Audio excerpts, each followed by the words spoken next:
Hey guys, what's up? Lewin here at Garageband and Beyond. Today I'm going to be teaching you how to connect your own guitar effect pedals to GarageBand in a way that you can use them just like outboard gear. There are some limitations to this method. It's a total workaround since we don't have the option of routing signals out of individual channels and back into different ones, all that, routing. That you could do in, Pro Tools or Logic. Obviously, we cannot do that in GarageBand. However, this is a workaround that isn't perfect, but does work, okay? So I got to start by just saying it's not perfect, I know, but it works. And I'm having a lot of fun playing with my own effects to get new tones out of GarageBand and just, use some new methods to get some new sounds out of my system. So basically, what I'm going to show you now is my pedal that I'm using, which is right here. This is my ZCat reverb pedal, ZCat right there. Love this thing, really, really gorgeous sounding reverb. Now, the way that it's connected to my system here is I'm actually taking a headphone out from my PreSonus monitor station, which I absolutely love. But it's this black and white cable that's coming out here, and it's going to here, which is actually, this side. This is the input.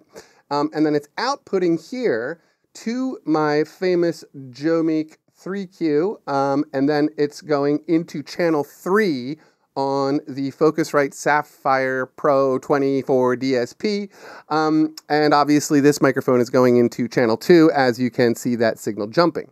Now, basically, so that's it. You just take the headphone output right there, into the pedal, into your interface or your preamp, whatever you want. I'm just going through the interface for a little bit more of gain staging, okay?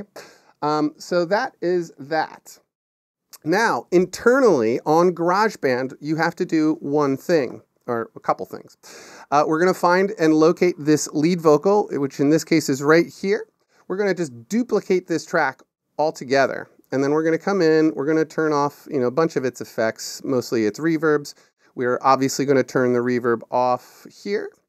All the reverbs are off. Okay, so basically now what we need to do is drop the pedal on the ground. Let's not do that anymore. Okay, so now what we need to do, actually let's do one thing. I need to turn this master output down because it's always a little bit loud for my video editor. So that's one thing. Okay, so let's just listen. This is a song I'm working on with my wife. Wait, sit still. Okay, so this is the track. So now I'm going to have this here, and I need it to be on channel 3, which is where the signal is being inputted, okay? So now basically, here we go. This is where it gets a little bit tricky. One of the big issues is you do get a lot of internal feedback when you start turning everything on, so be careful when you start raising the volume on your headphone output. But also be sure that you're getting enough signal into the computer. This is a tricky thing to do because you can't really monitor it very well because it does tend to feed back. But anyway, let's do that. So let's turn on the pedal like that. And then we need to solo this channel here on GarageBand. We just want this outputting. And we want to have that in the monitor, and not monitoring, recording, just output, and then we want this on as a monitor. So now I'm going to slowly turn up the knob here on my output. This is the output, and let's just hit play and see what happens. Don't make a sound. Okay, Take looks like it's working. it all in. Oh, I know why. Shut your eyes now, let's begin. To see the light and feel inside. Okay, so obviously there is internal feedback. Even when I turn off the pedal, you hear that feedback happening, right? So you just got to be careful about that internal feedback. It is one of the big limitations to this method. Now, let's just talk about how I do it, okay? So I'm going to turn this back on, and I'm going to actually turn this off, right? So I know that the signal's coming into here, but what I need to do to actually get this effect to be on my recording, turn this on, make sure everything's up. I'm just going to sort of turn this up, about there. Just for example's sake, I'm just going to put it all up around 12 o'clock. And I'm going to come over here, and I'm going to just hit record, okay? Wait, sit still, don't make a sound. Take it all in. Shut your eyes now, let's begin. So now, if we come back, we're going to turn this off, and we don't have this coming in, but if I listen to this track, check out all the reverb. Wait, sit still, don't make a sound.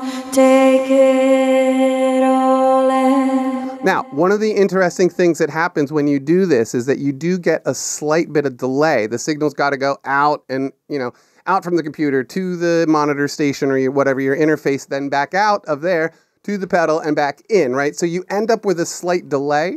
So let me play them together just so you can hear that. Because it actually gives a nice, sort of semi-doubling effect. Wait, sit still, don't make a sound. Take it all in. Right, and this is the way I would tend to use this. I would probably try to blend this in. I would have to re-EQ it. It sounds a little, you're getting some phase inversion. I would have to switch the phase on the channel and all that kind of stuff. But basically, that's it. You do have to record it. So it is sort of like old-time recording. I grew up in the era of analog, and this is very much an analog workaround. For, just printing effects isn't something we do a lot in GarageBand. In fact, it's not something I have ever recommended. But in this particular situation, this is a time when you want to print actual effects. It's just a new thing. It's a new way to come up with a creative sound, and I just wanted to share it with you because I had been playing with it for the past few weeks. I've come up with some cool things. I've definitely sat here and hooked up my entire pedal board. It gets a lot more tricky when you add different, things into the gain staging, especially distortion and stuff, but here's where it's worked really well. Delays, I have one of those DL4s. I love the DL4, and it is a really great delay because it has a stereo output, which is really cool because then you can take advantage of a stereo delay. Distorting bass tracks. If you're doing like a heavy metal song, and you really want like a different distortion sound than what you can get at a GarageBand, that was originally where this whole idea came up from. I wanted to, I was working on this heavy song, and the pick on the bass wasn't just driving enough, and I couldn't get a distortion to work the way I wanted it to. So I found this method for distorting my bass track that had already been recorded, and it worked out beautifully. I just ended up blending in that distortion a little bit. Totally helps get that picking sound, a little bit of aggressiveness, helps fill in the low end. Very interesting trick for bass as well. So anyway, that's it, you guys. You can do this. It is not perfect, I know, but I have a feeling somewhere in the comments, maybe someone will say, hey, this is the way you should be doing it. That would be awesome. I love learning from you guys. So feel free to comment below. Find me over on Facebook and Twitter and all that kind of stuff. And please, if you're feeling generous and you do like the content that I make here on Garageband and Beyond, check out my Patreon page. I have some great rewards on there. I have been doing those mix notes for people. Like if you want me to give you professional mix notes on your songs, that's something I give away as a reward to every single patron on Patreon. Woo. Anyway, you guys have a great day. I hope you had fun and learned a little bit of something. Have a great weekend. Go play with your effect pedals, and I'll talk to you next week. Peace.